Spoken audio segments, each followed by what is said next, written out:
Hi, everybody. Well, first of all, for those of you that came in after I did this, that's the URL for the current version of the slides. So that I don't know whether the ones on the conference site is up to date or not, but that's up to date. So that I think that would be kind of much. And I should say that that page stays live more or less indefinitely. As I do one thing or another for one conference or another, the content will change, but as the slides update over time, the most recent version is always going to be at that URL. So 6 months from now, you'll download something different than we're going to go through today, but it might be valuable to download it 6 months from now and take a look at it, depending on when it was modified last. I'll need to I should put a last modified date on the main access page. I'll do that. My name's Alan Holub. Call me Alan, and my goal today is to talk about the two largest of the cloud platforms. And I'm going to sort of in an impromptu way talk a little bit about Azure too, because this is sort of a Microsoft world in Europe, so I want to talk about something that I normally wouldn't talk about in the US. This is something that I bring up occasionally, but there's a huge cultural divide between the US and Europe with respect to the presence of Microsoft or the dominance of Microsoft. In the Bay Area where I live, in the San Francisco area where I live, Microsoft has essentially no presence outside of large organizations that committed to Microsoft 5 years ago. And those large organizations, of course, are staying on the Microsoft platforms, but I don't know a single project that is starting on .NET in the San Francisco area. We come here, of course, and the situation is completely different. So I tend to have a slightly different focus, and often Microsoft technology doesn't seem particularly important to me because it's not really important to my day-to-day life. The vast majority of the startups in the Bay Area are using open source platforms in one server or another, most of the servers in Linux-based. The web services there's a handful of web services that people use, but Apache is so dominant. Even the languages are different. Instead, in the Bay Area right now, most of the corporate programming is done in Java. Most of the web programming right now seems to be done in Ruby. Ruby's gotten really popular over the last couple of years. So there's a lot of Ruby, Python to a lesser extent, and Java for computation-intensive server-side stuff. The other trend that I'm seeing in the Bay Area, at least, is there's a lot of people moving to Node.js on the server, which means that there's starting to be a lot of server-side JavaScript, which didn't used to be the case. I have mixed feelings about that. I'm not a huge server-side JavaScript fan. It's kind of hard to debug and it's hard to do anything with. But if what you're doing is a simple website that is implemented using some package that does most of the work for you, it's implemented using Twitter, or it's implemented using Knockout, or any of the JavaScript frameworks, you get by with Node.js. It's fast, it's small. Right? For a lot of simple websites, it does the job. It's not. But anyway, that's the way things are moving there. And then I come to Europe, and there's a lot of sites that are based on IIS, and they're using Microsoft technology and others before. I think part of this is just economic. Is that, of course, there are vast numbers of startups in the San Francisco area, and none of them have any money. And the developer seat for Microsoft is pretty pricey. You can money £8,000, for each developer. We get things working in a Microsoft world, and people who are working at startups just can't afford that. It's the cost of entry.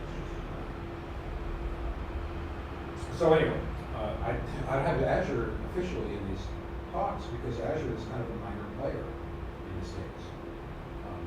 That's not really the case here, though, because things are Microsoft-based. Most of what I'm going to say about Amazon and Google in terms of the general way things work apply just as much to Azure. And I think Azure, if you look at the numbers, Azure is still way behind Amazon. Because Amazon is the 800-pound gorilla in the cloud space. And Amazon, you read all these marketing blurbs that have been flitting around, and Microsoft in particular, because their PR machine is in overtime trying to convince people to move to Azure. They say Azure has as many users as Amazon, whatever that means. And the real number is what's the revenue, right? Because it's paid for use. It's that the revenue of the system is directly proportional to the people who are actually using servers, and that's the number. And the fact is that Amazon's revenue is about 6 times Microsoft's revenue. Microsoft is catching up, which is kind of interesting.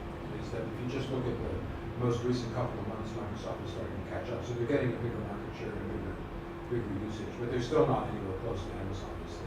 What's happening is Microsoft and Rackspace and Google and all those guys are kind of fighting for second place right now, and we'll see how that goes. So though I'm going to be focusing, of course, on Google and Amazon, which is the course description says, I don't want to rule out Azure. If what you've got is a Microsoft system now based on Microsoft technology, Azure is not a bad way to go. It's of course optimized for IIS, it's optimized for the Microsoft platform, and that's what you want if what you're doing is a Microsoft system.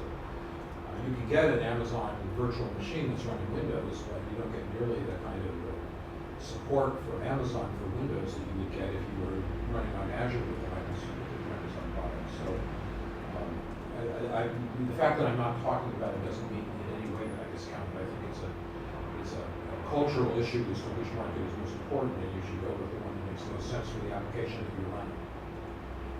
But certainly if you're running in the kind of Bay Area ecosystem where it's a Linux system and you're using Apache for doing your web stuff and you're using languages like Perl or Ruby or PHP or something like that, I think Amazon is probably a better choice there than Azure is. So the choice is largely depending on what kind of technology you're expecting to use. So I would not start with the cloud platform and then decide the technology. I'd start with technology and then decide which cloud platform provides the best support for that technology.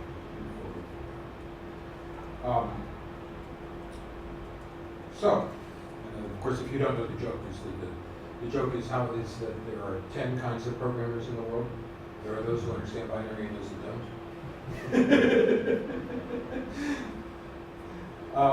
So let's talk a little bit about architecture before we start looking at the platforms themselves.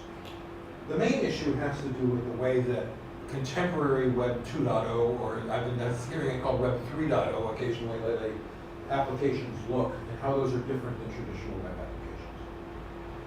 Now, at least, the trend at the Bay Area again, but this is a case where I think the Bay Area is actually leading the industry. People talk about the Bay Area leading, and they talk about how much lag everyone else has behind the Bay Area. That's really kind of stupid, because lead usually means you're doing some cutting edge thing which is going to blow up on you spectacularly in about a year. Right? It's the vast majority of the technology trends that I see in the Bay Area last for about a year, and then everybody's off doing something else, complaining about how bad last year's stuff was. And that's not necessarily a good position to be in. But one of the things that I think is here to stay is more and more people are implementing web applications rather than websites. Right? The distinction being that a web application is something that renders itself in JavaScript on the client. And typically the web applications are single page applications where the page will continuously redraw itself based on where you are inside the app as it's running. As compared to a website which is rendered almost entirely on the server and then presented to the customer. And there will be a little bit of AJAX, which is to say communication happening between the browser client and the server in both of those environments, but a web application is all about AJAX. Is that typically a web application, there will be one page, which is the entire site, and that's what everybody downloads. And the customization per user is done through AJAX calls, getting different data sets back, and then customizing the page based on the data sets that come back. There are two big technologies that are used to support that way of thinking right now. One of them is Angular, which there was a talk on yesterday, and the other is Knockout, which I'm going to talk about tomorrow. So there are kind of underlying technologies that are driving that and making it more possible to do that. But that's kind of the trend.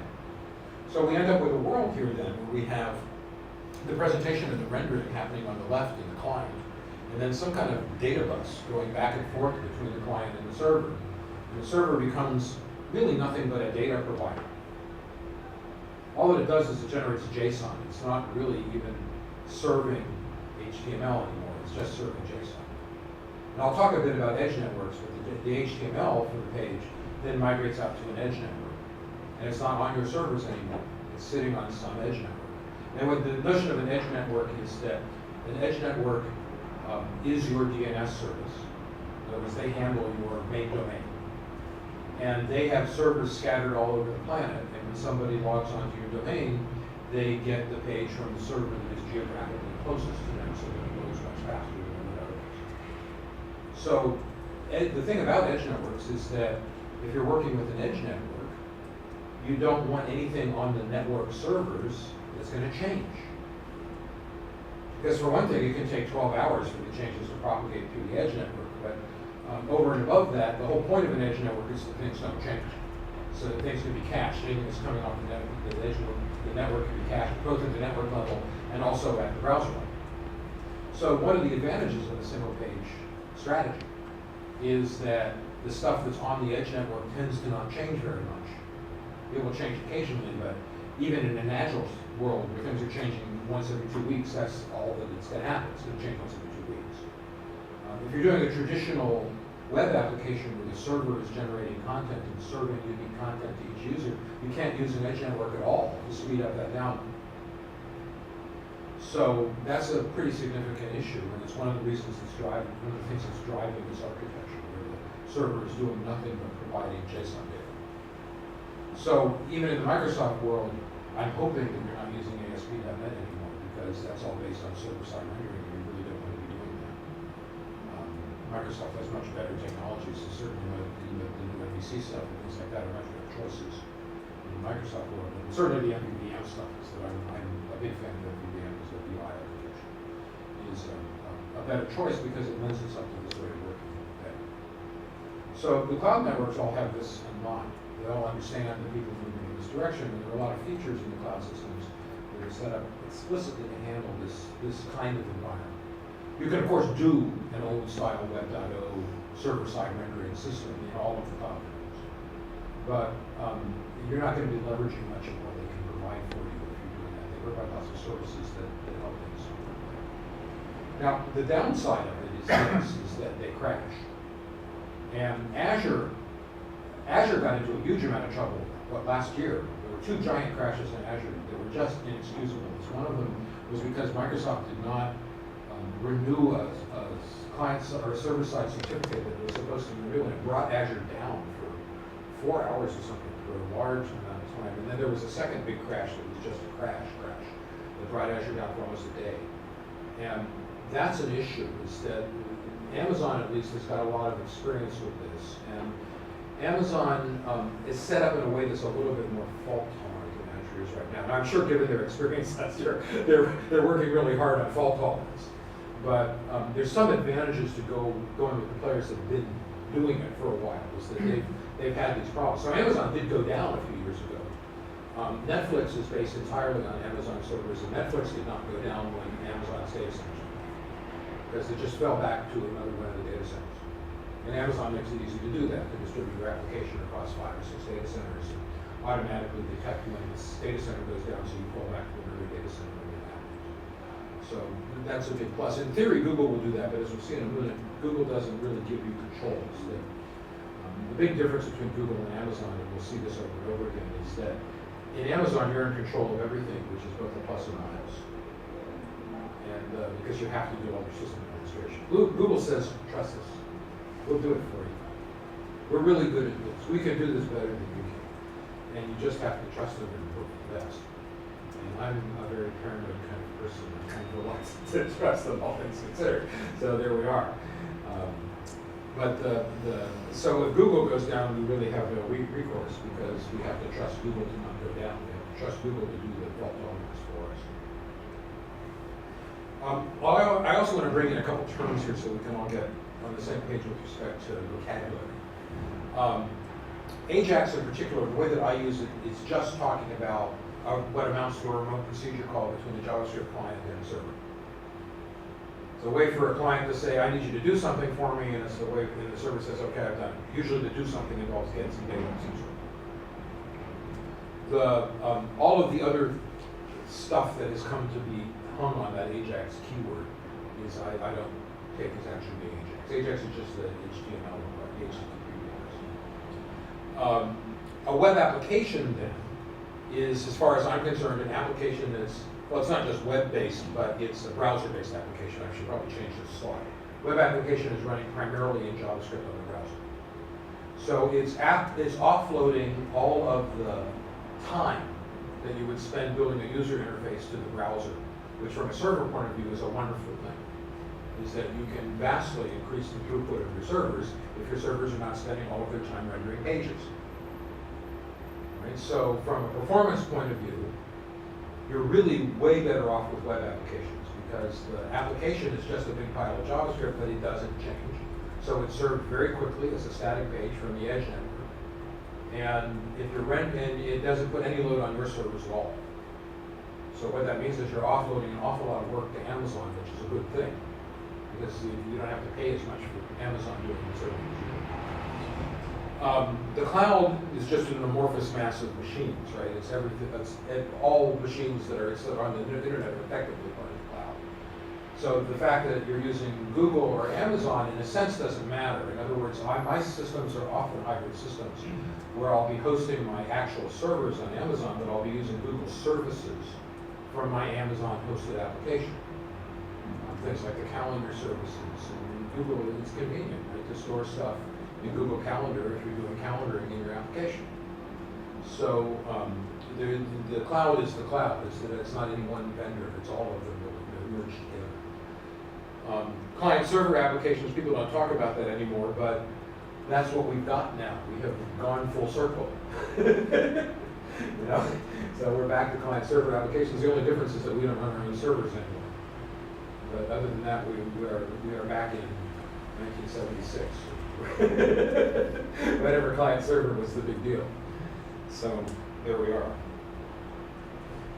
In terms of general architecture, the basic idea here is that a cloud service provider is providing one or more virtual servers. I put them into gray here in order to indicate they're virtual. They might not be physical pieces of hardware. Now, everybody that is providing cloud services allows you to have a piece of dedicated hardware in your data center if you want. If you are Netflix, you do that. The rest of us, we don't really want to do that because it takes away some options that we would otherwise have. Spinning up a piece of hardware is kind of hard. And it's expensive, actually, to rent hardware inside Amazon's data center. On the other hand, if it's a virtual machine that's running sharing a piece of hardware with a bunch of other virtual machines, then we have many choices that we wouldn't otherwise have. The main one being that we can clone multiple instances of that virtual machine if the current load on the network requires it. I was talking about messaging in my session this morning. Messaging infrastructures are extremely important in the cloud world. So if you don't know anything about messaging, you need to learn about them. So I'm using RabbitMQ, which is what I was talking about this morning, which is one option of many. But you need some kind of messaging system because in a world where you're spinning up new virtual machine instances based on load, you have to have a system where you can basically hot swap machines into and out of your web application without there being any pain involved. And messaging is by far architecturally the best way to approach that problem. So that's all I'm going to say about that here. If you weren't in the class this morning, talk to me after class or talk to me sometime tomorrow. I'll be around and I will be happy to discuss this with you. Messaging is one of those technologies that people don't really understand properly in the future. So we have messaging. Coming out of this cluster, there's going to be some kind of routing into these virtual machines that are inside the hardware, inside the physical hardware. And your app, of course, is going to be running inside the virtual machine, accessing some kind of data store, which is usually also in the cloud someplace.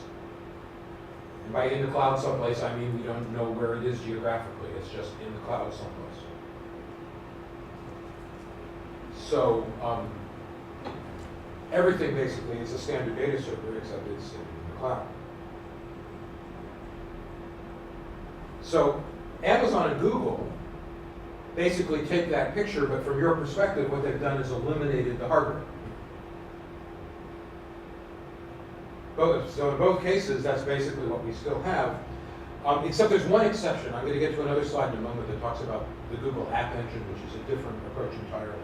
But basically what this is here is a virtual data center, is that you have complete control over the virtual machine. It's as if you had a Linux box or a Windows box running in the closet of your office.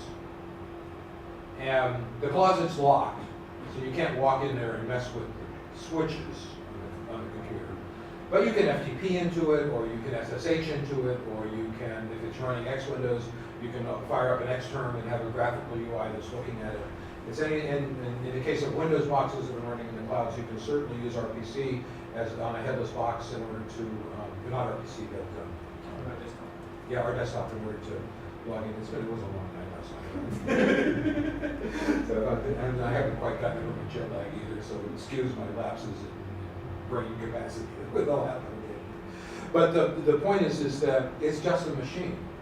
And anything you want to put on there, you can put on there.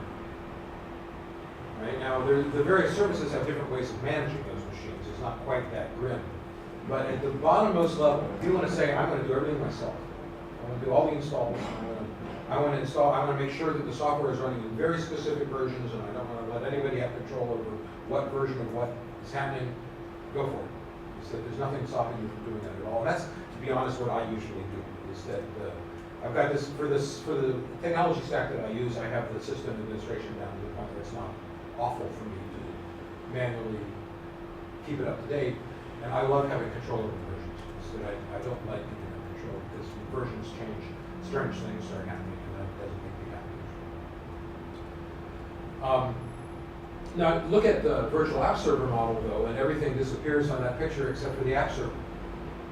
So the Google App Engine is a Java Python thing, where what's on the server is really a place where you can put your Java servlet, which is a packaged web application.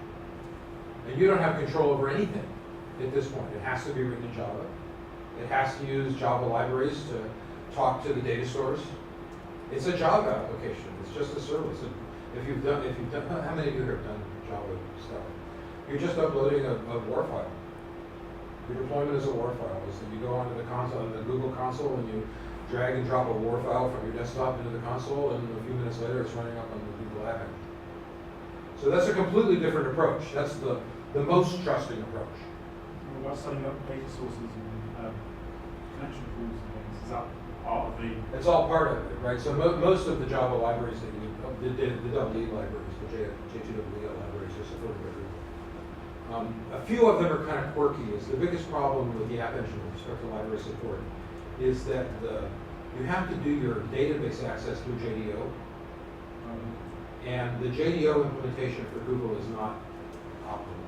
It doesn't support inheritance for one thing, which I don't much about. And they've been saying they're going to fix that for 5 years now. They haven't been fixed it, so I don't think it's ever going to be fixed.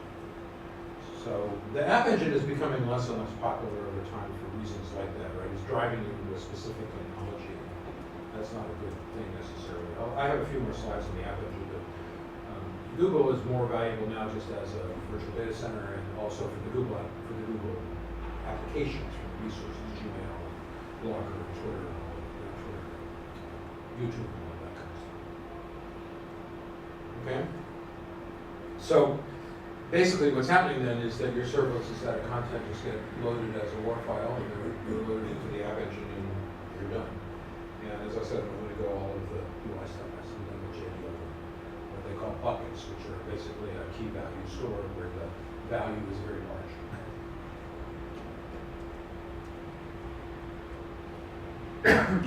So on the plus side, it's completely plain names.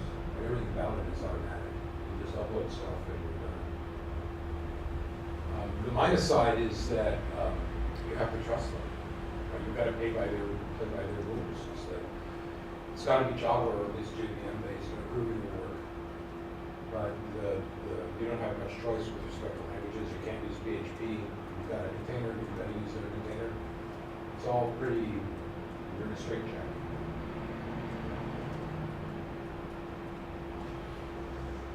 The lack of viable SQL support, that's not as true anymore. As Google has introduced the SQL database to their web stack, so you can actually access SQL.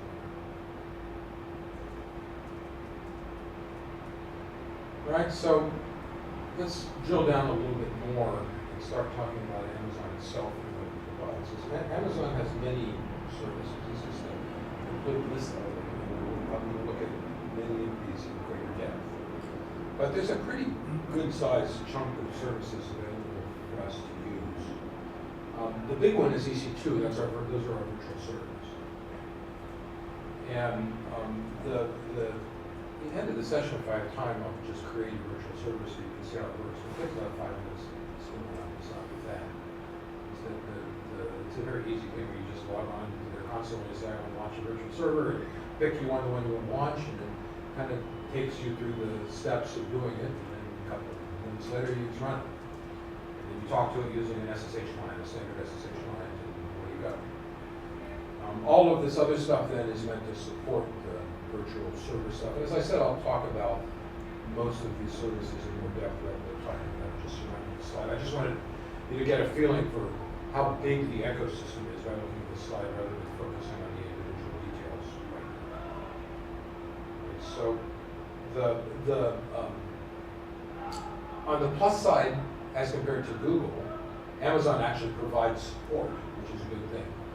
It costs money, but Google doesn't provide you with support for any amount of money. So this is Google, right? Is that they're the most arrogant company on the planet. So that applies to their web services, which is a huge down. Their monitoring is very good, so you can monitor the behavior of all of your virtual machines, even for many thousands of them. They have good consoles for looking at the machine behavior. You can get a glance of your whole kind of virtual world from their web consoles, and that's a good thing.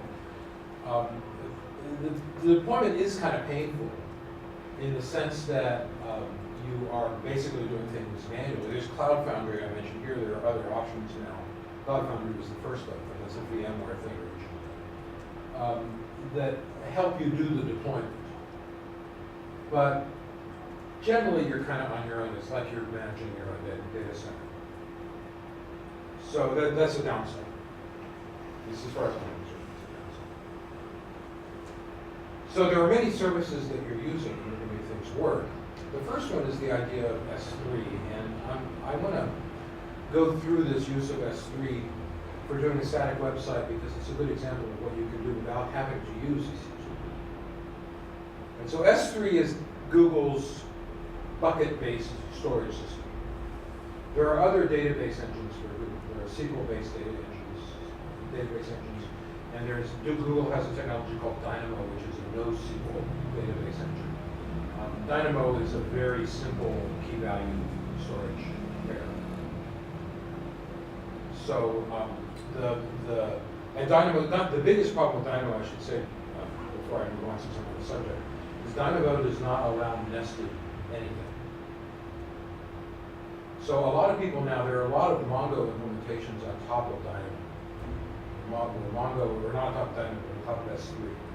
So there's a good Mongo implementation that you can get just out of the box from Google when you set up your VM that lets you run MongoDB as your data store, and it's storing things in S3, but you don't know that because you're talking to Mongo. And at that point, you've got nested JSON that's your basic metaphor for data storage. So if you're going to go the NoSQL route, to be honest, I think I would prefer going with Mongo over S3 than I would with Dynamo directly. So the basic idea of the static website, though, with S3 is that you have what are called buckets. And a bucket is nothing but a key and value pairs. The bucket has some name, some key that you use to access it, and it's got some arbitrary contents. And those contents are files. And I suppose you can organize them in a hierarchy inside if you want to. That's really just a naming convention inside the bucket, but it seems hierarchical. So you could put an entire static website inside a bucket, right? Where the paths to the elements of the website are effectively just long names. It's not really a hierarchy, but the name makes it look like a hierarchy, so it may as well be a hierarchy. Does everyone see what I'm getting at here? And that's actually kind of useful, right? If you're doing a website that's nothing but static stuff, this is by far the cheapest way to go and the easiest to maintain because there's no web server involved. There's no nothing, it's just data. So when you set this up in Google, what they recommend is that you set up 3 buckets to use for your website, and I'll talk about how those work in a moment. But basically the bucket names are now identified using subdomains. They aren't really subdomains yet, these are just names. We'll look at how they're mapped into actual subdomains in a moment. But the buckets are basically named as if they were subdomains, and they're going to contain what you would contain in the subdomain. In this case, there's a bucket for logs, there's a bucket for the website itself, and then there's an extra bucket that's got the www subdomain in it because they want to support that. And the www subdomain is going to do nothing but jump to the other bucket. Sorry, is this Google or Amazon? This is Amazon. We're all in Amazon. Sorry, you said Google, sorry. Oh, I'm sorry. That's all right. As I said, I'm operating in something of a fog here, so thank you for correcting me. I appreciate it. Okay, so everyone with me in terms of structure. So this is basically the situation that we have right off the bat, is that Amazon is going to issue this ridiculous URL to us when we create the bucket. Just as a side effect of creating the bucket. You go into the console for Amazon, you say, I want a new S3 bucket, and it says, okay, and here it is, and it gives you this ridiculous URL.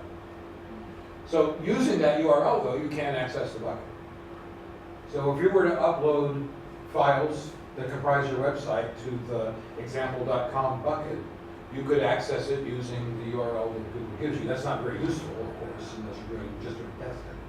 But basically, a bucket is a web-accessible pile of data, where the key that identifies the bucket is, in this case, the domain name, the example.com thing, but they're mapping that to their own Amazon and AWS.com. Notice how example.com and www.example.com start their URL. Right? So that's how they distinguish your buckets from other buckets. And in fact, bucket names have to be unique across S3. So using a convention like the Java convention where a domain name is the prefix of all your bucket names, that's a really good thing to do. It's the easiest way to guarantee you've got a unique name. All right, so so far then, we have a bucket with a bunch of web pages in it, but we have this ridiculous domain that's used to access it, so how do we deal with that? And which brings us up to the next step, which is another Amazon service called Route 53. So Route 53 is a DNS service. And it's a separate service. There's no requirement that you use it. It's being used here to provide a domain name mapping to the internal URL in order to be able to access the bucket. But you would use the same Route 53 service to route a domain name to a EC2 server.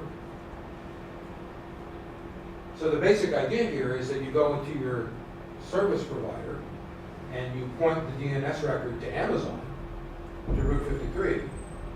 And then when you set up Route 53, you say to Amazon, when somebody comes in on this URL, I want it to redirect to this bucket. And Amazon does that for you.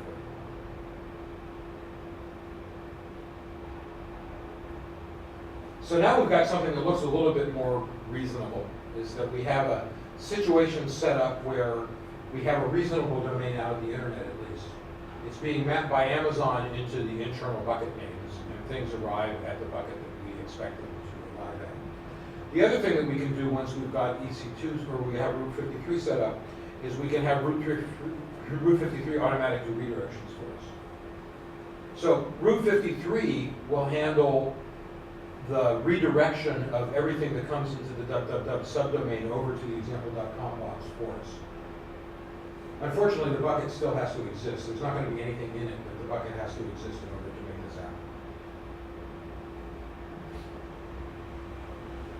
All right, is everyone seeing how this is working so far? And Route 53 also keeps access logs, and when we set up Route 53 again in the console window, we can tell it where we want its access logs to be, and in this case I'm saying put your access logs in your logs.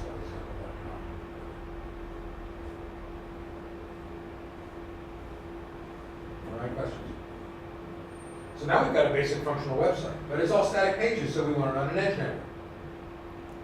So the next step then is we bring up the so-called CloudFront system. So this is another service that Amazon provides. So CloudFront is their edge network. Is what CloudFront does is it takes the contents of that bucket and it caches it in other servers that are scattered all over the planet. So when you update the bucket, it's going to take a little bit of time for those changes to propagate out to the edge network. But the edge network is transparent as far as you're concerned. In other words, what you care about is the buckets. And probably it's going to wait until the first time somebody accesses something. It will notice that the original is out of date and it will update the cache on the edge server that you happen to be using. But it probably is only going to update the cache on one server within the edge network. So it's not, the whole edge network is not going to be updated until the pages have been accessed by everybody. And that can take 12 hours, right? It can take a while. So, but edge networks are very important. If you're not using CloudFront, you should be using something like that. There are a bunch of commercial edge networks that you can use if you're not using CloudFront. But you really, the serving time on static content is critical. And people's attention spans are getting shorter and shorter and shorter over time. If your web page takes 5 seconds to load, people are off doing something else after 5 seconds. So it's important to be distinguishing or separating static content from dynamic content and putting the static content out on the edge network as much as possible. And again, one of the advantages of going with a cloud service like Google is that you can do that. Is everyone with me here? Now, once we do this, we don't need the bucket anymore because Route 53, working in conjunction with CloudFront, will handle that redirection for us. So we can dispense with that bucket, which is a nice thing. But so now what's happening is that the DNS entry is going to get to Route 53, who then is going to go to the edge network. The edge network will then go to actual storage, S3 storage, when it needs to update its caches. Now, the nice thing about all of this, though, is that setting this up is about a 5-minute process. There's a very good tutorial on the Google web or on the Amazon website that shows you how to do it. I don't know if you noticed it, but I have a URL for the tutorial a few slides back. I just worked through it. It takes 10 minutes, and you now know how to deal with your static content. It's pretty painless. All right? Now, the next piece of this puzzle is what is EC2, is what if we want to start having our own servers in this system. So here we have a situation then where we're still using Route 53. And I'm not showing it, but we still could be using the edge network. But here I'm looking at that part of the system which is dynamic content rather than that part of the system which is static content. The static content would probably be laid out the way I just described. It doesn't have to be, though. At minimum, though, in order to be able to leverage the edge network, CloudFront, with EC2, you're going to want to put your static content in a different subdomain than your dynamic content because that makes things easier. It's usually the main domain name is the static content, and the dynamic content, which is to say your AJAX calls, are in a subdomain, ajax.holub.com or whatever it is, active.holub.com, some subdomain that distinguishes. So if the subdomains are different, then it's really easy to have both of these things happening in parallel. All right, now there are a bunch of features then that work with the system. Let me kind of go through the pieces. First of all, there's the notion of an AMI. It's talking about Google's weird nomenclature here. That's an Amazon machine image, which is a fancy way of saying the virtual machine when it's stored on a disk.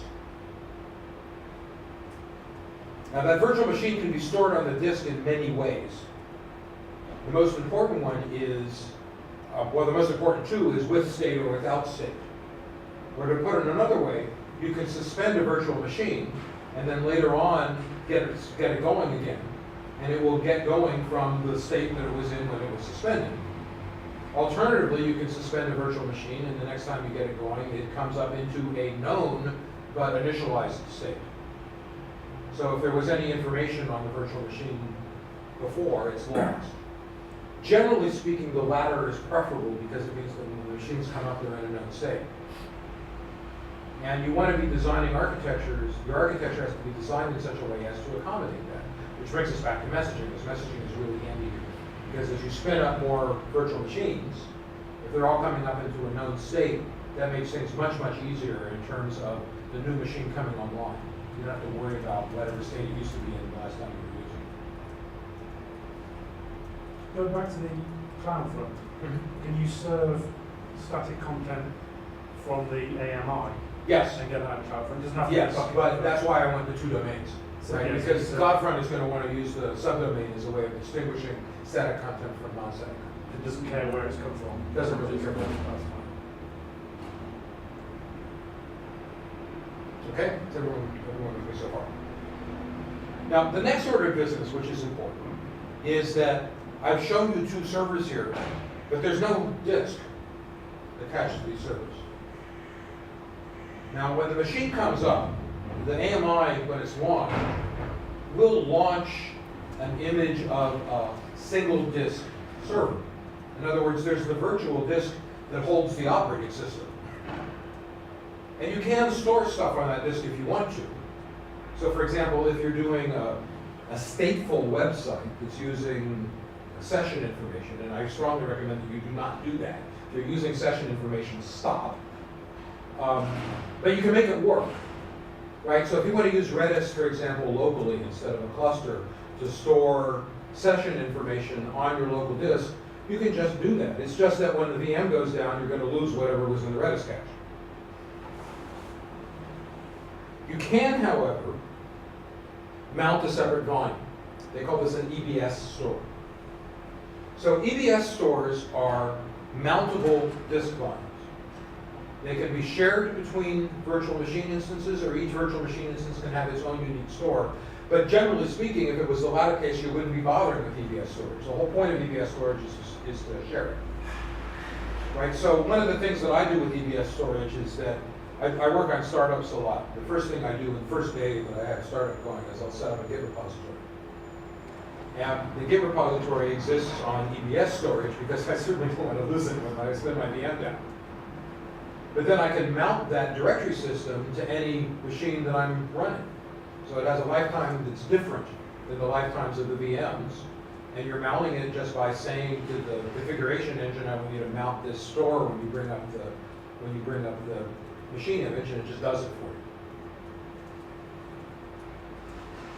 All right, is everyone following me? There's another service that we'll look at in a second, which is longer-term storage or more reliable storage, even than EBS is. But EBS is the main way that you're going to store stuff persistently over time. Your database files should be on an EBS volume, for example, if you're not going to use Amazon's database services. Okay, so is everyone with me so far? However, having said that, I should say you ought to be using Amazon's database services. So you don't actually need EBS storage very often. Because if you think, what is the server made up of, right? The server that's actually running doing the web application. Well, there's the server itself. And it's got some information that's stored on the server image, your web application itself. So that's got to come from somewhere. So an EBS volume is where you're going to pull that off of. But other than that, you're not going to use it for much because the data that is maintained by this service should be stored somewhere like Dynamo or in the Amazon SQL service, somewhere like that, right? You shouldn't be maintaining it. The whole point of web stuff is to let somebody else do the maintenance for us. Let somebody else do the backup for us. Okay? All right. Next piece is the so-called elastic beanstalk. So what the elastic beanstalk is a combination of deployment scripts and load balancing, and health management also. So the elastic beanstalk is monitoring the state of your various running AMIs. And when it finds one that is not responsive, it can certainly report it and bring it offline. But more to the point, when it sees that the load on the machines is getting too heavy, it will automatically run scripts that you can provide or that it will provide. There's a bunch of stock scripts that are built into it that will spin up a new instance of the VM, or many new instances of the VM. So in other words, what the elastic beanstalk is doing, the most important thing that it's doing, is that it's storing a bunch of start scripts. And you can either use default ones if you're doing something simple, or you can write your own if you're doing something complicated. And it's running those startup scripts as a side effect of load increasing on the site as a whole. So what it's doing is automatically adding new instances of your virtual machines, which are clones of existing instances of your virtual machine, as load requires that. Now, of course, you're not paying for a VM unless it's running. And the unit of measurement right now is an hour, which people have been complaining about for ages. So I think that's probably going to get smaller after a while. Google just juggled its stuff around to make the billing unit, I think, 5 minutes or 10 minutes or something shorter than an hour at least. But in Amazon, you're paying by the hour. But there's no point in paying for 23 hours of service on a server that only is needed for 1 hour at peak periods in the middle of the day. So this is basically a way to keep your costs down by only having as many virtual machines running now as need to be running. So we talk about startup scripts and cloning and deployment. So is the clone of baseline aiming, or is it of an active machine? So if I've deployed version 1 of my application onto a virtual machine, and I then clone the AV, so I've got a base image with version 1, and then I deploy version 2 onto my active farm, Right. and I now need another instance. Is it going to spin up the version 1 machine and then have to somehow upgrade it? No, Is no, gonna so, take well, it does quite a whatever few the script tells it to do.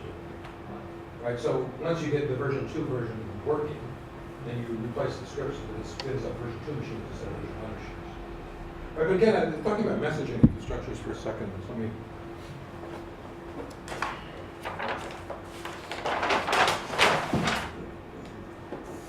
Here's your main, let's call this a remote procedure call server.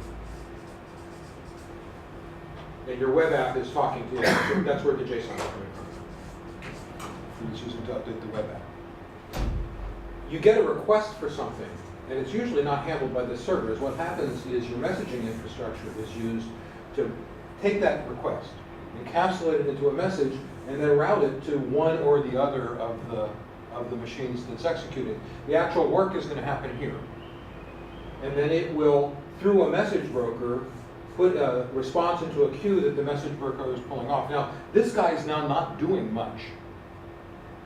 So odds are, when I'm saying you're spinning up virtual machines, what you're spinning up are these guys. And you could have version 1 versions and version 2 versions coexisting here. So when you're doing a hot update, what you do is, here's a version 1, here's a version 1, and you spin up a version 2 one and put it into the messaging system, and now it's participating in this whole process. And then you spin down these. And that's completely transparent. You can do it completely hot. Is everyone seeing what I'm saying? So the message broker is what's handling that for you. Right? So these kinds of messaging architectures are very important in these cloud systems. Right now, the broker itself is going to have to run on its own VM instance. And so if you're using Rabbit, for example, I have a VM instance that's devoted just to Rabbit.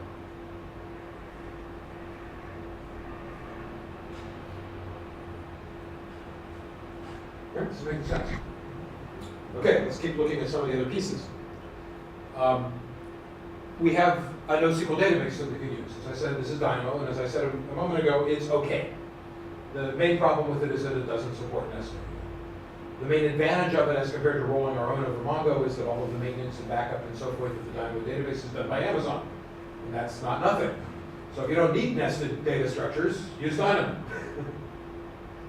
If you need them, then start thinking about putting something more capable like Mongo on top. You have the so-called Elasticache, which is a version of Redis. Is someone familiar with Redis? Redis is an in-memory cache, which can be set up to replicate to other instances of it in-memory on other machines. If you are still keeping session data, Redis is, I think, by far the best way to do it. It's very fast, it's very lightweight, and it's a good way to, if you have replicated instances of Redis on all of your machines, then session data that's stored in any one of the instances will be replicated automatically to the other instances. So you don't have to have sticky sessioning in your load balance. All right, but again, this is Redis implemented as a service. So it probably isn't actually on the machine. So there's no real need to do replication because that's kind of a side effect of the fact that it's a service. There is RDS, which is Amazon's hosted version of MySQL. So if you want to use SQL instead of NoSQL, here's a full-blown SQL server. And it's not SQL Server, it's MySQL. So it's a SQL server. But you access it the way you would normally access it. You get a connection to it and you access it through the connection. Instead, if you're in Java, you're just using JDBC and you know a way to access the database. Again, the main advantage of this is that Amazon is taking care of things like backup for you. Often the pushback we get is, oh, it's not very secure. So we might get your data. Well, you know, there's always, security is always an issue in any shared data center, which this certainly is. Now, I haven't heard of any exploits that somebody has managed to break into somebody else's database through Amazon. In other words, people break into databases the way they normally break into databases. They don't use Amazon backdoors to do that. They just use a SQL injection attack or something to get into the database, right? And this might just be I don't need to run faster than a bear, I just need to run faster than you problem. Right? In other words, it's the low-hanging fruit, is getting into a SQL injection is way easier than trying to break into Amazon. So it could be that nobody's trying just because it's not worth the trouble, it's not worth the trouble. But I haven't heard of that happening. Google, people worry about Google snooping around in your data. And Google claims, Scout's honor, that they don't do that. But at this point, I don't know whether I believe them or not. The NSA, there's no, all bets are off with the NSA. Now, Google is at war with the NSA right now, is that they are putting hardcore encryption at the edges of all of their data centers. So Google is taking this whole NSA hacking thing really seriously. They're treating the NSA like any other hacker network, which they are, really. The NSA is a hacker network. It's just that they've got more resources than Anonymous does. So Google is taking that very seriously, and they're hardening the data centers. They were in the process of hardening them when all the Snowden stuff came out, but now they're like really being serious about it. And Amazon's doing the same thing. Right? Google's point of vulnerability was the inter-data center link, is the links between data centers, and that's what they're arguing most. Amazon, I'm not sure exactly what their points of vulnerability are, but everybody's taking the NSA invasions quite seriously. So I think within, if not already, within a few months, it's not going to be possible for the NSA to access data in here unless they have quarter. But that's always an issue. As an off-topic thing, though, presumably they won't be able. So if the server was in the States, they can just go in, lock the doors, and attack what they want. But presumably if it's in Europe, they couldn't just. What's going to stop them from doing the same thing? It depends on what country they're in. It depends on the laws of the country. So Microsoft, I think we were talking about Azure, and so yeah, I mean Microsoft was saying they don't know where your data is stored. You know, it's container storage in that sense, but technically they would be subject to the. Technically, the wisdom that both like Amazon and Google have talked about, and I haven't followed it closely enough to know yet. They've talked about encrypting all of your data and giving you the keys, so that even if they get broken into, there's no way for you to get access to it. They have to actually come to you with a court order and say, "Give me your private key." And that's a solution, but none of them are quite there yet. Now, Azure supposedly works that way so that Microsoft can't. No human knows which particular disk drive has to be storing in the system. Obviously, knows. Yeah, but that's kind of hiding. That's they hiding have by to- obfuscation. That's not really security. But also they're saying if a Microsoft employee to access your data, you in fact have to give them the rights to access the data console that they can't. Yeah, but practically speaking, that's true for Amazon. Right? We've got so many servers. You know, and a lot of this stuff, I have to say, never hits this. But a lot of stuff that we think of as disk storage is actually staying in memory. And they're dealing with replication to make it persistent, not disk storage. Most of Google's entire web search database is stored in RAM. None of it's disk. So because it's just not fast enough. All right, and then moving on to the end there, we finally have Redshift, which is petabyte level storage, is big data storage. Okay, so this is then EC2, and we can combine that with the S3-based solution. I'm not showing S3 in this picture, but if you want to store your data in S3, go for it. S3 has a REST interface to talk to it rather than a standard SQL connection, so you're going to talk to it in a different way. But it's yet another option for storing data. A lot of people who do multimedia intensive applications will store videos in S3, for example, if you're using a database for user information.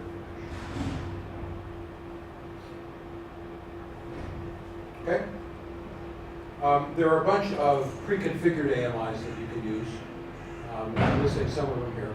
But basically, when you launch an AMI in Google or in Amazon, the first page says, okay, which ones do you want to launch, right? The first ones are, about a dozen of them that Amazon itself supports, the company Amazon itself supports. There's a Windows AMI, there's a couple of Debian variants, there's a couple of CentOS variants. CentOS is the public domain version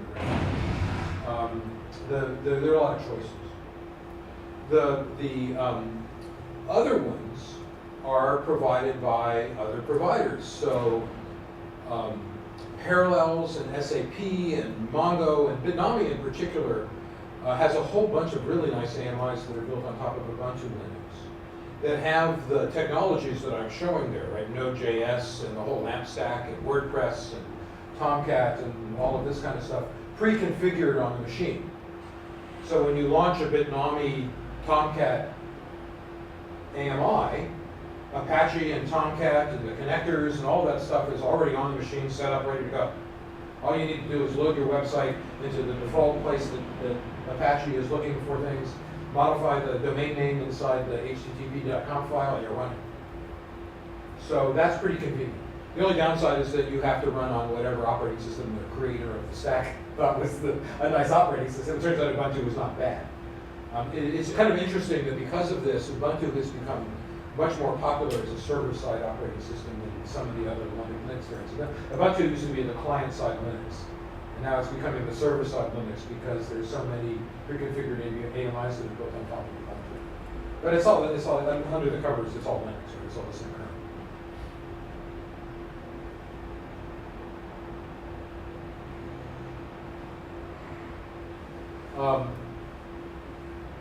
Other things that are other issues that kind of surround the system, right? These are other Amazon services that I just at least want to mention. They're not key services, but they're things to mention. Direct Connect and VPC give you ways to do things like directly connect to an Amazon machine using a VPN through your side of the firewall. So you can take your local office network and put something on it. VPC lets you put an entire LAN onto Amazon, so that you can run your local network on Amazon if you want to. This is theory, you could put your storage on your network, but in Amazon. Yes. So in theory, you could put your storage on your own local network in Amazon, or on your actual local network in Amazon, right? Using one or the other of these. So you get the groundwork being done on Amazon, but the data being... But the data being put somewhere a little more secure. But that's good, right? Solve some of the security problems we're talking about. Glacier is a very high reliability data store. So if you're going to be manually backing up your databases, back them up to a Glacier volume. Right? So it's backed up big time. Its reliability is in the 9 nines range.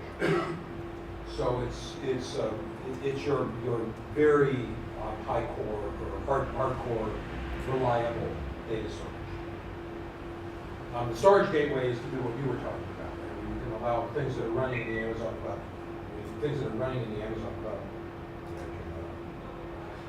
To access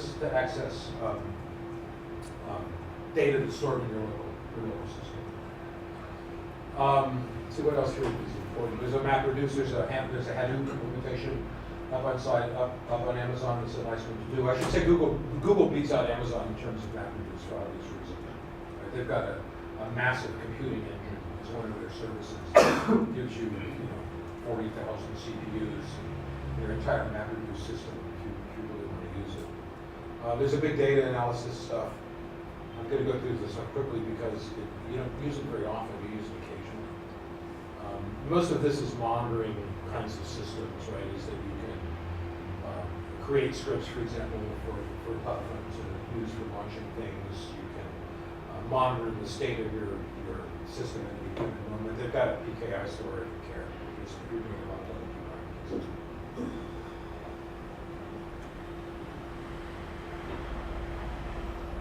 There's an email service, which is good, because Google has limitations on the number of emails you can send in a day, because Amazon is not. So if it's sending emails, a big part of what your business is doing, you can use SES to do that. SNS is good if you're going to be sending out SNS messages, so it's a service or SMS, I should say. Okay? So is everyone with me here? I've gone through this stuff quickly. it's pretty basic stuff. And then finally, I'm just mentioning this because it's here, they have a workflow engine. I think workflow engines are getting kind of passé. They were really popular for a while. But they do have a workflow engine if you're doing some kind of application that actually has workflow involved. So workflow engines are basically rules engines. There's a decider that makes decisions about what to do next based on state information in there.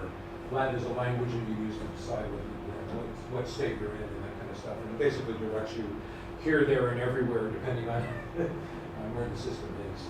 I don't use it because this stuff was popular about 5 years ago, but it doesn't seem to be popular anymore. Okay, questions? All right, so let's move on to Google. The big thing about Google is the app engine. The big difference between Google and the other, and Amazon, is Google does have web services, we'll look at those in a second, but the big difference is the app engine. The app engine is effectively a virtual server. It's basically Tomcat, as I mentioned that earlier. Right? It's running Python or Java or PHP or Go from what's that one. Google keeps inventing languages that nobody uses. I really don't understand what they're doing. But the Go is Google's server-side programming language. It's an interesting language, but I think there are probably 5 programs on the planet written in Go. 4 of those are written by Google. So it's not something I would recommend particularly. It does implement pretty much all of the Java packages that you might want to use for any particular moment. But if you're a Java guy doing servlets now or doing Java web applications now, this is your pain-free path. Because you're just deploying to Tomcat on Google instead of deploying to Tomcat on your own server, and you're done. That's it. You don't have to set up anything.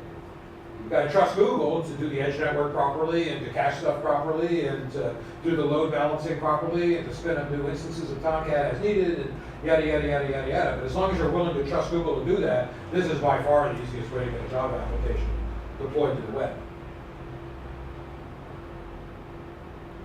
So that's a good thing, right? The negatives are things like outgoing mail limits. HTTPS support is kind of marginal. There are ways to do it, but it's a problem. In other words, you can only do HTTPS through a subdomain, which is okay, but sometimes you want to do HTTPS through the main domain rather than having to redirect to the subdomain in order to get HTTPS to work. Actually you can, that's outdated. You can't put some top up the domain, so you couldn't do it. So that line is outdated. And again, we have non-existent pet support, which is these things. You can't configure the app server. If you're used to getting into Tomcat and tweaking with it, you can't do that anymore. You just have to put up with whatever configure app that it has to be. And then service requests have a 30-second limit. So if you were doing anything on your web service that requires more than 30 seconds to work, you've got to come up with some strategy that's going to not be make an HTTP request and wait 45 seconds for the response to come back. And if you read through the Google documentation, they have a bunch of suggestions that you can use for doing that. They have a bunch of other surrounding services that are useful. Memcache is like Redis. It's an in-memory cache system. URL fetch, mail services. There's an image manipulation service that you can use that's part of the app engine. Task queues is Google's default way of handling things that take a long time. The basic idea is that you queue a request in a task queue and you've got a service that's just pulling things off of the queue. Blob Store is basically their version of S3. Similar kinds of stuff. And I don't want to dwell on this. Now, the reason I'm not dwelling on it is not many people are using the app engine anymore. It's so limited. There's a way to deploy Java applications. What they are using is the compute engine, which is a direct competitor for Amazon and Azure. So the compute engine is a lot like EC2. It does basically the same thing. It's cheaper on and off. It was cheaper a month ago, and then Amazon lowered their prices. And then Microsoft lowered their prices because Amazon lowered their prices. And now Google hasn't responded yet, but I'm hoping that all these guys are going to drive the prices down for everybody. We're in the midst of an airline-style price war right now, so that all works out for us really well. So it was cheaper when I put the slide together, but it's not cheaper this week, but it might be cheaper again next week. So who knows? It is a closed ecosystem, and I'll talk a little bit more about what that means in a moment. but that it's much more limited than Amazon. Amazon, you can pretty much run anything. You can spin up any operating system you want, install any software you want on it, and run it.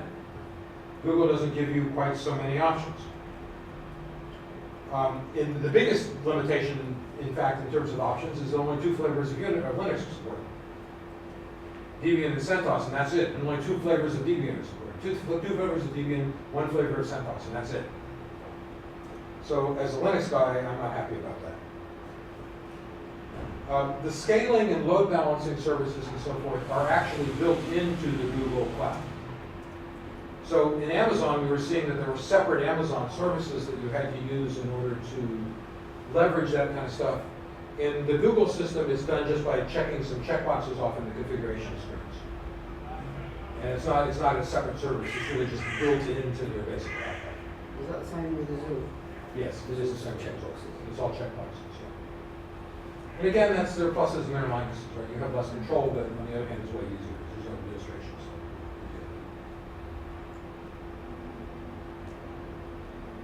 They do provide a bunch of ancillary services that are nice. Cloud SQL is a MySQL implementation. It does use a VM instance on its own, so if you're having SQL, you've got to pay for a second VM instance to be running your SQL server, but okay, I can do that. And it's limited into size. The maximum size of your database is 100 gigabytes if you're using their SQL servers, which is not enough for a lot of us. It does also have a cloud storage system, though, which is like S3, it's bucket-based, and it doesn't have the limitations of the SQL store. And then it's got the data store, which is a NoSQL key-value database. This one's a bit more capable than that. You can do nested data structures inside the data store. It is not, however, Mongo compatible, which is unfortunate, but there it is. But it's a bit more capable than Dynamo in terms of the way you can get your data organized. Underneath it, it's based on Bigtable, which is Google's web system.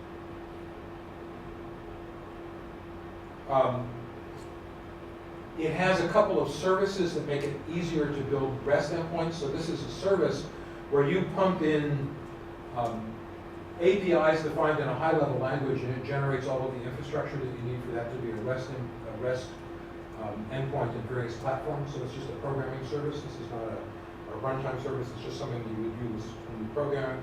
You have BigQuery, which is their data analysis engine. They do expose the translate APIs, which are kind of nice if you're trying to do an internationalized application. It does have a machine learning system, which is Google's machine learning system. It's the same system that makes suggestions on the Google search engine when you're typing things, trying to figure out where you're not going to go. So all of these features are available to you as a Google user, which they wouldn't be available obviously. Well, actually, some of them are available as an Amazon user too, because they're all REST services. So there's no reason why you can't get into the translate APIs, for example, from your Amazon application. It's just going to be a REST call across the web to Google servers from Amazon servers. Google is nicely integrated into Eclipse. So if you're implementing for a Google environment and you're using Eclipse, you can do that. With Amazon, again, you're on your own. So whatever you use, whatever development environment you want to use. But the Google APIs that we're looking at, particularly the GData APIs, are integrated quite nicely into Eclipse as well. Now, one of the downsides of Google is their war on JavaScript. I don't know why Google hates JavaScript, but they hate JavaScript.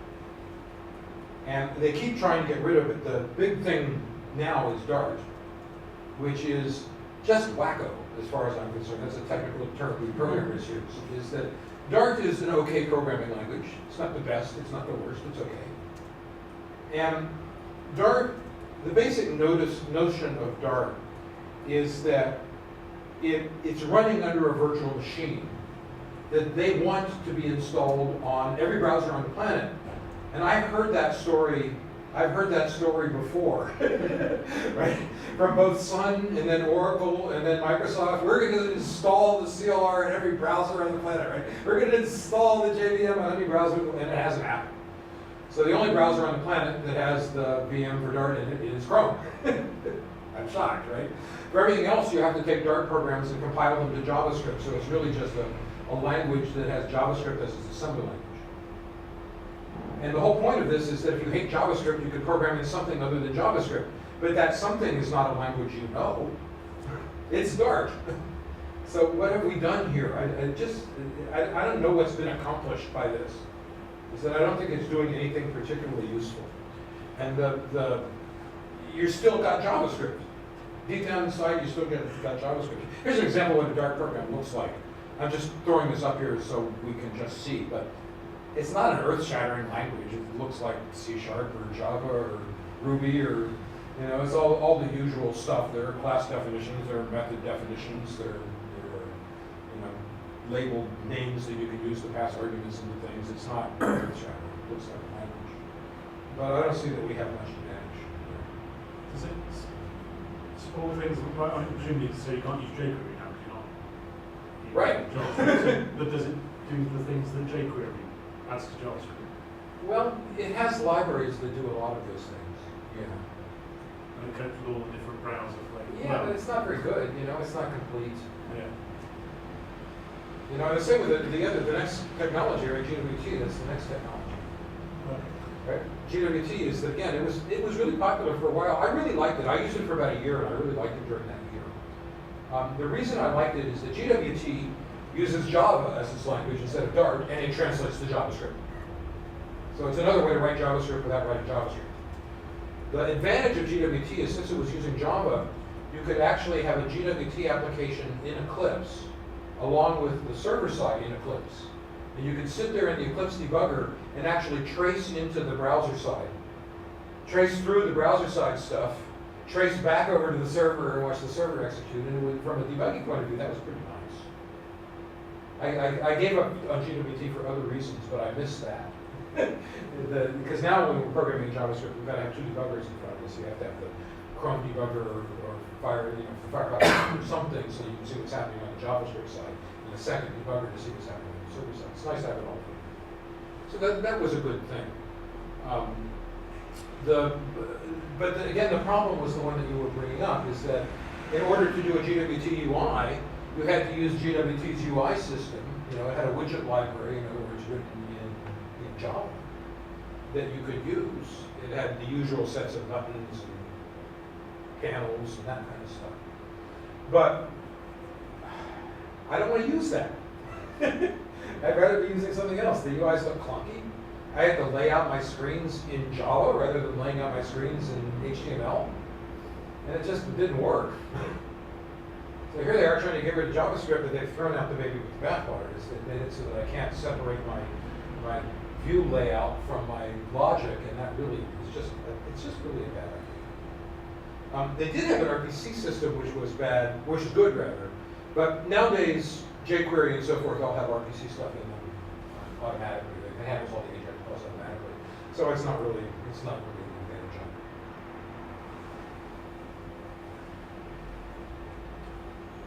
There was development. I'm going through this stuff quickly because I don't really expect you to be using it. There was a visual UI design. But the real issue here is, do we really want to be doing this? I don't know if anybody does remember Cold Fusion, but I certainly do. And this is all kind of a Cold Fusion approach, right? It's just saying, oh, JavaScript, you don't want to do that. You want to use this cool 4GL that's way better than what's underneath.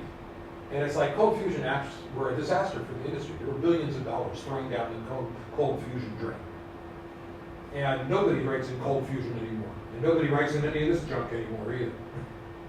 Or to put it another way, JavaScript works fine. Just program in JavaScript, right? It's weird if you're not used to it, but it's going to take you about a week to learn it. Just get over it, right? It's not hard. All right, now the good thing that Google has, though, are these GData APIs. So the GData APIs are all REST-based. They're all HTTP calls. They're all, I did an OAuth talk a couple days ago, but all the authentication here is through OAuth.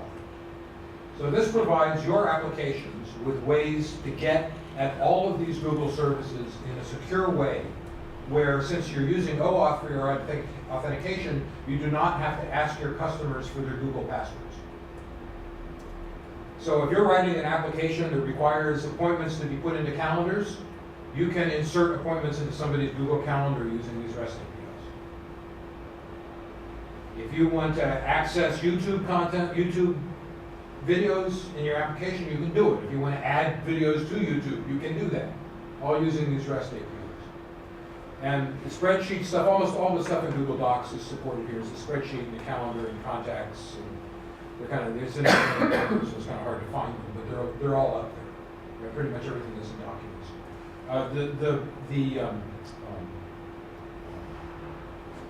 Reminder list is not part of these APIs, which drives me crazy. Is that I want to get it my to-do list sometimes, and it's not in there. But just about everything else is. So this stuff is wonderful, and this stuff works just fine from anywhere.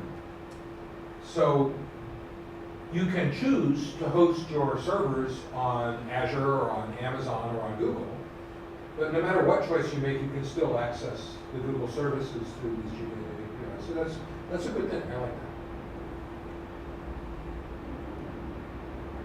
that. Basically then, these are REST APIs, and Google provides us with wrappers for these environments. But you could write your own wrappers if you want to. Is that the REST level API, right, what the get and the post and stuff, what that's what it looks like, is very well documented for all of these. I mentioned, again, for those of you that were in the OAuth class, you'll know this, but for the rest of you, there is something that's called the OAuth plugin, which is a way that you can just kind of fool around with OAuth. Well, interestingly, once you've done the OAuth authentication through that, you can then actually call the REST APIs for all of these Google services through that same little application, which is kind of cute. And we're going to not have enough time, but if we do, I can actually show you how to do that. It's a good way to kind of come up to speed on these GData APIs at the low level very quickly, because you actually see the entire HTTP protocol marching by on the right in ASCII, so you can actually see what all of the underlying beneath the wrapper stuff looks like. But if this is not a big enough set. But it's all the big languages, of course.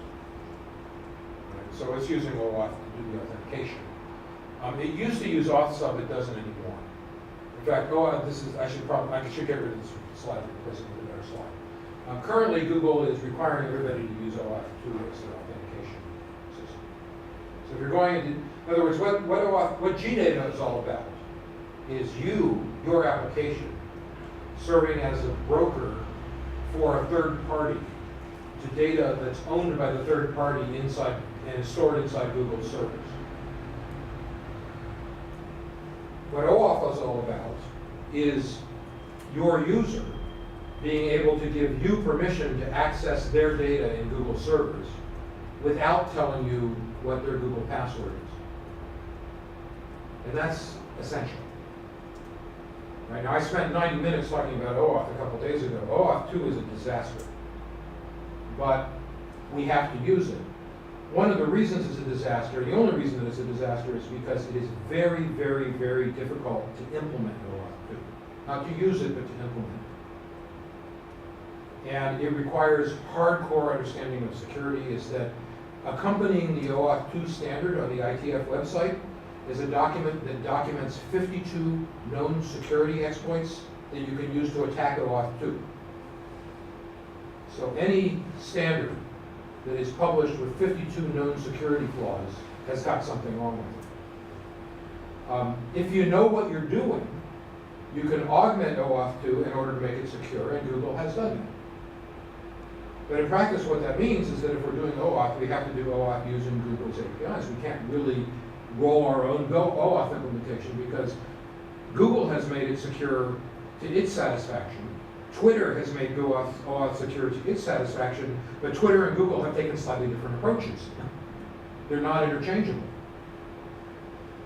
So we don't really have a standard when it comes to authentication. So you've got to do your accessing through Google. All right? Looks like we're trying to do that 10 minutes. Any questions? What's the virtual machine resilience like on AWS? Because I've seen reports in the past saying that, in essence, AWS can bring your virtual machine. If it detects that the underlying hardware, for instance, needs to be swapped out, then it could kill your virtual machine. So you've got to architect your application. I don't know the answer, actually. I'd like to know the answer. If you find out, send me an email. I've definitely seen reports where Yeah. supposedly they would send you an email to say that instance X is going to be retired in 12 hours time because we need to do stuff. But sometimes the email arrives after they've After they've done the retirement, taken it down. Yeah, I know. Good question. Because it seems a lot of the stuff that really should design your system so that the data is resilient.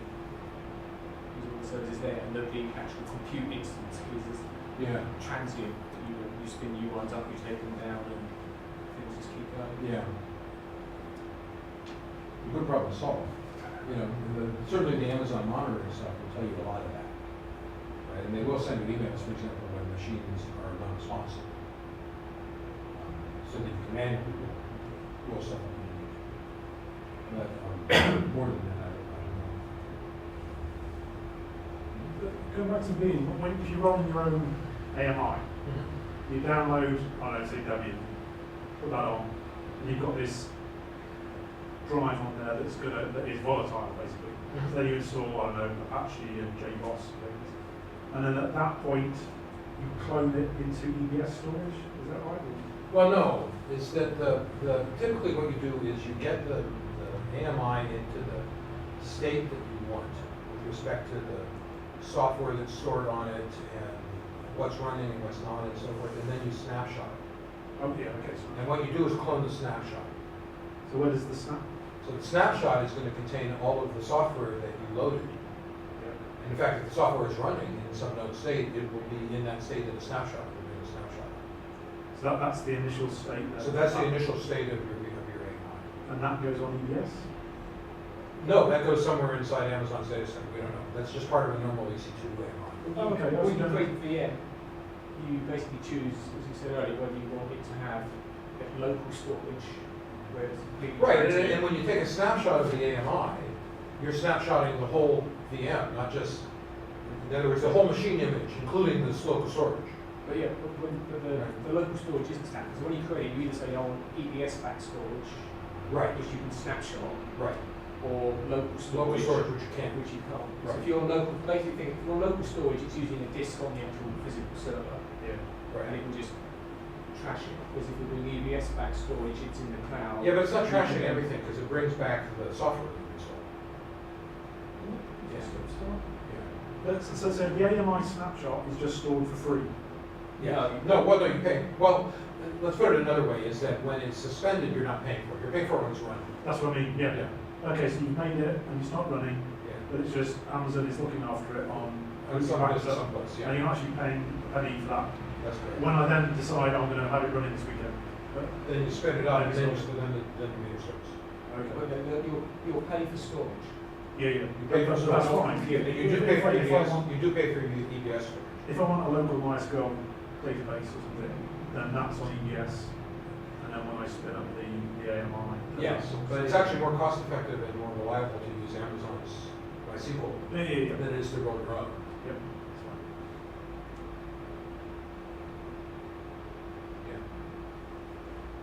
Yeah. So EBS is typically for persistent stuff that you need to mount onto the VMs which you bring back up again. Right, but again, with that messaging system, V1, V2 VMs that I'm showing over there, they don't have any state. They don't need any kind of EBS document. Because they're active live things, they're function definitions, they're function, executable functions. So with all people using these EC2, what's like the most popular app server now? On EC2? That's a really good question. My guess is that it's still Conda or Apache. And Apache is probably, people aren't really using app servers as such anymore. There was the days of JBoss, those guys are dead. And mostly what people are doing is running stuff directly underneath Apache and doing a lot of the programming in JavaScript. Right? In other words, if you have a full-blown web application, you're going to have an app server because the stuff the app server used to be doing is going to be done in JavaScript. So what's serving JSON? Apache is serving JSON directly. Well, what's doing the mapping, right? Is the systems that I'm working on are either Ruby or Ruby on Rails or some variant of it, running as a plugin inside Apache, or Tomcat if it's a Java application. So if you're writing Java to serve JSON, It's usually just Tomcat, yeah. And Node is becoming more and more popular, and that replaces Apache. Right? So it's its own server. And what else? Pretty much everything else is Ruby and so forth run as plugins inside Apache. So that's so it replaces the app server with basically a language. You're kind of back to CGI as things are going kind of full circle. And it's one of the problems with the Microsoft technologies compared to the Apache ones is they're pretty heavyweight. You need an app server to run the Microsoft stuff. So, and do you think of performance as good? So, if you don't need, some applications just need that. But if you don't, kind of take a step outside the echo chamber, see if there's some other alternatives instead. Microsoft stuff interacts or interoperates pretty well with a lot of standard web technology. And often the Microsoft shops I've worked with aren't even aware of the things that their systems can interoperate with. It's that they know all the Microsoft technologies, but they don't know all of the other stuff that can interoperate with the Microsoft technologies. So, using Knockout or Angular and some sort of active framework for doing a web front end, an MVVM front end, that stuff works great with IIS. Right? So you don't have to be you don't have to bring yourself looking back. So take a look at where your performance bottlenecks are and pick the technology that makes sense based on where those bottlenecks are. If you have bottlenecks, go with the easy path. Just go with a straight stack, and if you have bottlenecks, then you have many options. Okay? One more question. This might turn out to be a really silly question, but I am unclear about the development process on the Amazon system. The development process on the Amazon system is exactly the same as the development process you would use if you had a server sitting in your closet. The reason why I'm asking the question is because if I had a server sitting in my closet and I wanted to build a development machine, I wanted to build a Python machine, there's so many bits of the Amazon ecosystem. I need those to be running. An individual bit of code here doesn't make any sense without those other bits in place. Well, yes and no. Whether there is edge network in place, that's kind of transparent. Yeah, those. Whether there's a load balancer in place, well, that's transparent if you're just putting up the original system testing. Not all the storage and When your app can talk to, when your app's physically running on a EC2 instance and whether it's running from your desktop PC, accessing S3 Doesn't or matter, yeah. Redshift or any of the other things, it's always making web services. Yeah, because I do all my development locally on my Mac, and I push to a Git repository when it's acceptable. I log on, I SSH into my Amazon JVM, and I pull from Git repository and I run it. And I deploy to it, I don't develop on it. It's just going to be the latency difference on your local machine. It's going to be much slower if you're putting stuff out. Yeah. S3, if it's on an Amazon instance, you hope it'll be very, very quick. Yeah, but it's truly transparent. It's pretty painless that way. And I just develop with normal tools. I use either Eclipse or IDEA, depending on what language I'm using, and use standard libraries. So it's not like with the Azure platform you can download the SDK and install it in Visual Studio and have it. Well, you can, right? So for GData, for example, there's a GData SDK that you can download and install into IntelliJ IDEA or into Eclipse, which is the physical interface of that world. SDK as well. Yeah. Visual Studio. And the NetBeans, a lot of it is downloads into NetBeans too, so there's plugins into NetBeans also. And there are Amazon APIs that do the same thing. You can download them into the development tools and things. So yeah, no, it's all pretty cool. So it works the way you expect it to.